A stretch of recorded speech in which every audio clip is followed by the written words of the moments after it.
त्यांची शिळीच गायब कर, त्यांची खादीच गायब कर, खादीचं नावच बदल. हे जे करण्याचं सामर्थ्य माणसामध्ये येतं, सामान्य माणसामध्ये. कारण वरचे लोक हे कोण करत नाही. वरचे लोक बत्ती पेटवतात आणि खालचे लोक जळून जातात.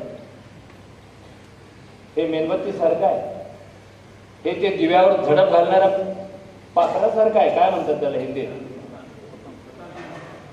परवाना. परवाना ना, क्षमा आणि परवाना. परवान्याला कधीच कळलं नाही आपलं मरण आहे तिथे. एक समूह मानसिकता बदलण्याचा प्रयत्न गेल्या 4.5 वर्षात झाला.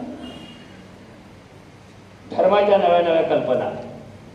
आणि कळत नाही आज आपल्याला दिल्लीत सरकार कोण चालवतं. खरोखर मोदी पंतप्रधान आहेत की रेशीम बागेतून कोणीतरी ऑर्डर सोडायला लागलेला आहे. आणि तुम्हाला परवाना कोणी दिला? तुम्ही कोण आहात आमचे? You are unregistered institution. Unregistered.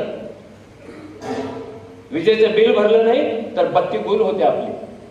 आणि अवैधपणे संस्था चालवून काही बोलायला लागलं त्याला काही होतच नाही.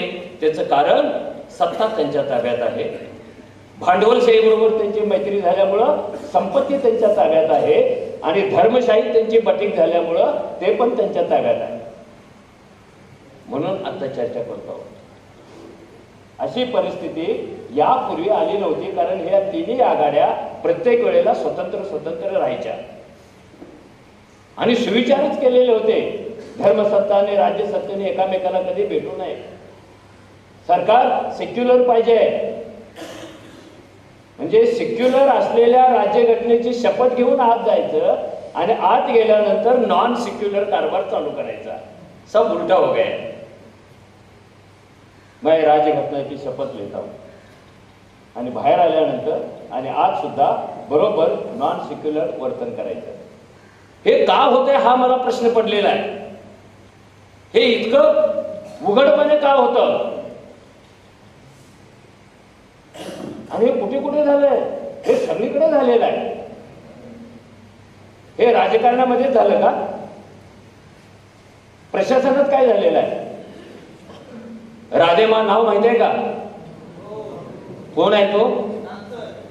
हा, डॉक्टर. आणि तो दुसरा एक साधू झालेला तो कोण होता? अरे ते नाही, लुगडं नेसून फिरायला लागला तो कोण? तो अरे नाही, अरे तो पोलीस खात्यातला सगळ्यात मोठा अधिकारी होता. हा, हे नॉन सेक्युलरिझम तिथे कसा मुर्दा पडला? राम रहीम कसा जन्माला आला? आसाराम कसा तुरुंगात गेला? आणि सगळे जे झालेले आहेत हे 90 नंतर जे सगळे तयार झालेले आहेत. आणि गेल्या 2014 पासून ह्यांना जबरदस्त प्रतिष्ठा मिळायला लागली. ती देणारे आपणच आहोत. ती देणारे कोण आहे? त्याला जागा कोण देतं? त्याला आश्रम कोण बांधून देतं? त्याच्या पायाला हात लावण्यासाठी 5,000 रुपये कोण देतं? त्याच्या गळ्यात हार घालण्यासाठी लाख रुपये कोण देतं? ही जी विचार करणारी जी मंडळी होती, ही जी बुद्धिजीवी मंडळी होती, ती सगळ्या ह्या व्यवस्थेमध्ये इनॅक्टिव्ह व्हायला लागली, निष्क्रिय व्हायला लागली. का निष्क्रिय व्हायला लागली? कारण व्यवस्था इतकी जबरदस्त होती, आपलं काही चालणारच नाही, कुछ होनेवाला नाही आहे. ती डिप्रेशन मध्ये जायला लागली. त्यामुळे पहिली जबाबदारी अशी आहे, डिप्रेशन मध्ये जाऊ पाहणारे, हरणाऱ्यांच्या तंबूमध्ये जाऊ पाहणारे, ह्या व्यवस्थेला शरण जाऊ पाहणाऱ्या माणसाला पहिल्यांदा बाहेर काढायचं आणि त्यांना सांगायचं फक्त आणि फक्त आपणच जिंकू शकतो, कारण यश आपलंच असतं. ते जिंकतील असं वर्तनच करायचं नाही आपल्याला. आपल्या वर्तनात बदल पडला की ते जिंकतात. त्यामुळे आपल्या वर्तनामध्ये पहिल्यांदा बदल केला पाहिजे. आणि तो बदल करायचा असेल तर आजच्या परिस्थितीमध्ये या लोकांच्या विरुद्ध हत्यारं घेऊन लढणं म्हणजे आपण आपल्या विचाराविरुद्ध लढण्यासारखं आहे. डॉक्टर बाबासाहेबांना माहिती होतं की उद्या ही राज्यघटना जन्माला आल्यानंतर इथला जो 100 कोटी वर्ग आहे, जो गरीब आहे, दुबळा आहे, दलित आहे, मागासवर्गीय आहे, आदिवासी आहे, याला व्यवस्थेच्या विरुद्ध हत्यार घेऊन लढायची काही गरज नाही. कारण सगळ्या हत्यारांचा बाप असलेली राज्यघटना त्याने आपल्या हातात दिली. कारण राज्यघटने इतकं धारदार हत्यार दुसरं कुठलं काहीच आहे. राज्यघटनाधिष्ठित एक समाज तयार करण्याची जबाबदारी आपली आहे आणि ते धर्माधिष्ठित समाज तयार करायला निघालेले आहे. ते देवाधिष्ठित समाज तयार करायला निघालेले आहेत आणि सामान्य माणसाला मतिमंद, गतिमंद, स्थितिमंद करायला निघालेले आहे. म्हणून आज या विषयावर आपण चर्चा करतो. ही जी आव्हानं आहेत पण त्याच्यावर उपाय पण आहेत. काही झालं तरी आपण हिंसेच्या मार्गाकडे जाता कामा नये. हिंसेतून मिळालेले विजय तात्कालिक असतात आणि विचारातून मिळालेले विजय अजरामर असतात. जगाच्या इतिहासात तुम्ही जगाचा इतिहास काढा ना. तुम्ही जगाचा कोणताही इतिहास काढून मला सांगा. हुकुमशाचा विजय खूप कमी काळाचा असतो आणि लोकशाहीवाद्याचा विषय 200, 300, 400 वर्षे चालत चालत लोकशाहीच्या रूपाने आपल्यापर्यंत पोहोचतो. त्यामुळे शस्त्राला शस्त्र उत्तर नाही आहे. तसं असतं तर बाबासाहेबांनी एक 10 शस्त्राचे कारखाने सरकारला काढायला सांगितले असते आणि रेशन कार्डाबरोबर एक शस्त्र पण दिलं असतं. त्याने तसं नाही केलं. विचार दिलेला आहे आणि असहिष्णुतेच्या विरोधात लढण्यासाठी आपला विचार कसा घासा पुसायला पाहिजे, आपला विचारावर विश्वास पाहिजे. अगदी काल परवापर्यंत मी अनिशच्या नेहमी कार्यक्रमांना सांगत असतो की आपल्या जगाच्या पाठीवर पनामा आणि इक्वेडर ही 2 छोटे राष्ट्र आहेत. जतीन भाई आपको मालूम होगा. अमेरिकेनं तिथली नैसर्गिक साधन संपत्ती बळकवण्यासाठी जगातल्या महाकाय NGO सोडल्या, सैन्य दिलं त्यांच्याकडे आणि पनामाला लुटा, त्यांना लुटा, नाही लुटलं तर त्यांचं सरकार पाडा, त्यांच्या अध्यक्षांची हत्या करा. दोन्ही अध्यक्षांचा मृत्यू उडत्या विमानामध्ये झालेला आहे. हा काही योगायोग नव्हता. इक्वेडोरचा अध्यक्ष कुठे मेला? वर विमानात. पनामाचा कुठे मेला? वर विमानात. आणि त्या विमानात आम्ही त्यांना मारलं हे सांगणारं पुस्तक 40 वर्षांनी एका माणसाने लिहिलं. एका आर्थिक गुन्हेगाराचा कबुली जबाब.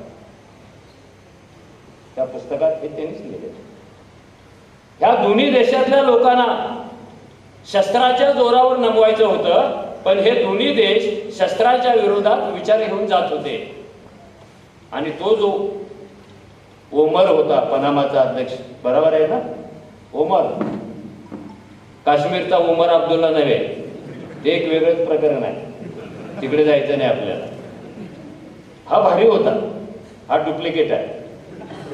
काश्मीरवाला अब्दुल्ला बहुत खराब आदमी आहे. जेव्हा ओमरला कळलं की आज ना उद्या आपली हत्या होणार आहे, सगळं असहिष्णुतेचं वातावरण तयार केले अमेरिकेने, बाकी महासत्ताने. त्याला त्यांचे दूत सांगत होते, तू आज हो मग नाहीतर मरशील, उद्या हो मग नाहीतर मरशील. जेव्हा मृत्यू येतोय असं त्याला दिसलं, त्यावेळेला त्यांनी सगळ्या पनामामध्ये एक होर्डिंग कॅम्पेन चालवली. आपल्याकडे असतात की नाही होर्डिंग? बैल मेला होर्डिंग, सासू मेली होर्डिंग, पुण्याला कुत्रा चावला होर्डिंग. त्याला होर्डिंग की इज्जत नहीं गई आहे, होर्डिंग पडना नहीं चाहिए, सब खराब हो गया होर्डिंग. त्यांनी होर्डिंगची कॅम्पेन केली आणि प्रत्येक होर्डिंगवर त्याचा फोटो आणि एकच वाक्य लिहिलेलं होतं. ते वाक्य काय होतं? ते वाक्य असं होतं, माणसांची स्वप्न मारणारी क्षेपणास्त्र अजून कुणी जन्माला घातलेली नाहीये.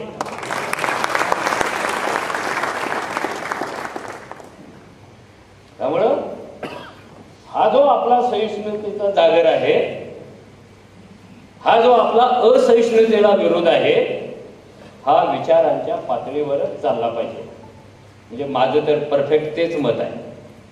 कारण शस्त्र प्रश्न सोडवत नाही, तर शस्त्र माणसाला मारतात आणि माणूस मेला की प्रश्न सुटत नाही, तयार होतो. धर्माने असहिष्णुता तयार केलेली असहिष्णुता, भांडवलशाहीने तयार केलेली असहिष्णुता आणि सरकारने तयार केलेली असहिष्णुता एकदम एक गट्टा आल्यामुळं ती खूप वाढली असं आपल्याला वाटतं आणि ती वस्तुस्थिती पण आहे.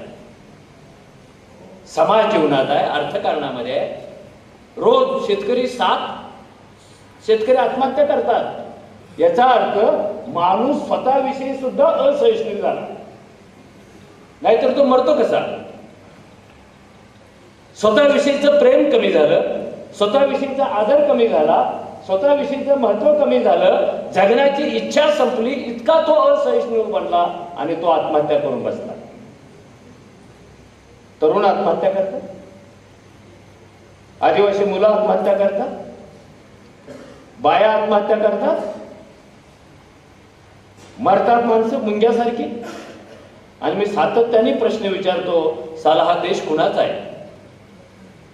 तो इंडिया असो नाहीतर भारत असो, हा देश कुणाचा आहे?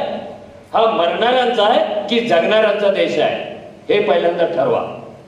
हा देश कुणाचा आहे?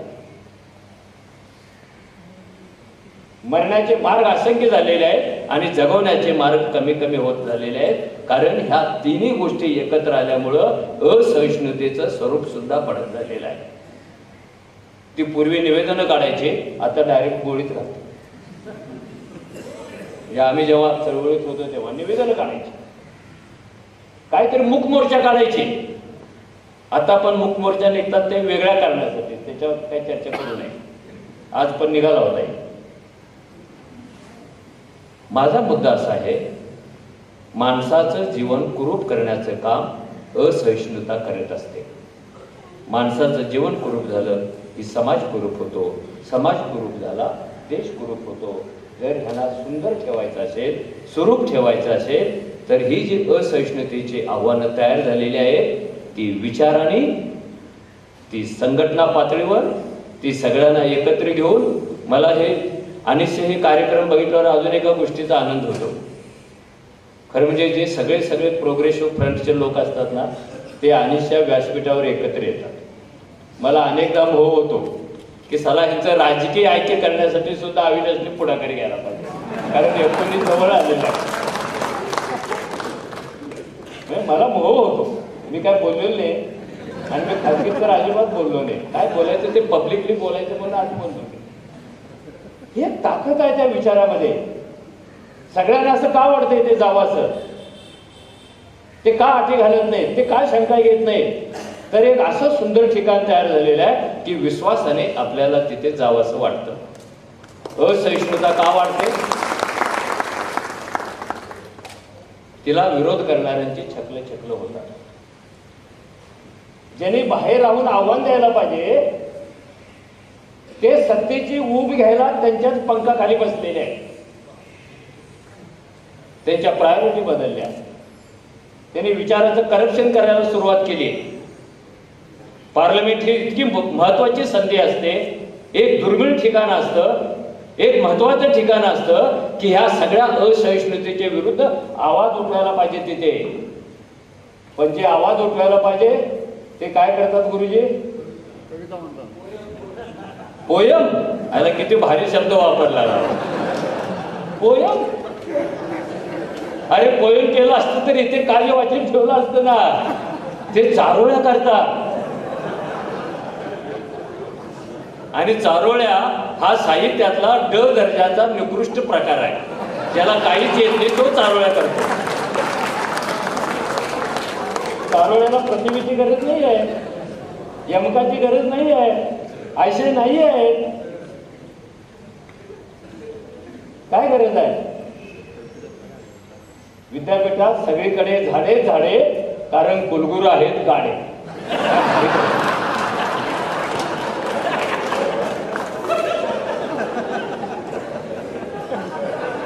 हे नाही सांगणार प्रवचनात तुम्ही, कारण तुमच्याकडे एवढी प्रतिभा कुठे आहे? हा विनोदाचा विषय नाही आहे. लोकांनी एक कॅम्प बदलून दुसऱ्या कॅम्पमध्ये स्थलांतर करायला सुरुवात केली. स्थलांतराला आपला विरोध नाही आहे, आपला विरोध आयडियोलॉजी करप्ट करण्याला आहे. कारण जगात सगळ्यात मोठं पाप कोणतं असतं? तत्वज्ञानाचं करप्शन करणं हे जगातलं सगळ्यात मोठं पाप असतं. दूध खराब झालं तर भांडवल नुकसान होतं आणि तत्वज्ञान खराब झालं तर सगळ्या जगाचं नुकसान होतं. आपण काय करत गेलो? ही आव्हानं सोडवण्याचे मार्ग पण आहेत आणि सगळ्यात महत्वाचा मार्ग ह्या तरुणांना आपल्या सावलीमध्ये ठेवायला पाहिजे. कारण जगातल्या कोणत्याही वाईट मानवी गोष्टीसाठी वापर केला जातो तो फक्त तरुणांचाच केला जातो. दाभोळकर, पानसरे, गौरी, कलबुर्गी यांची हत्या करणारे लोक काय म्हातारे आहेत का? म्हातारे आहेत काय? म्हातारे काहीच करू शकत नाहीत. त्यांचं थडगं झालेलं असतं, थडग्यातच बसलेले असतात ते आणि ते तरुणांचा वापर करतात. दहशतवाद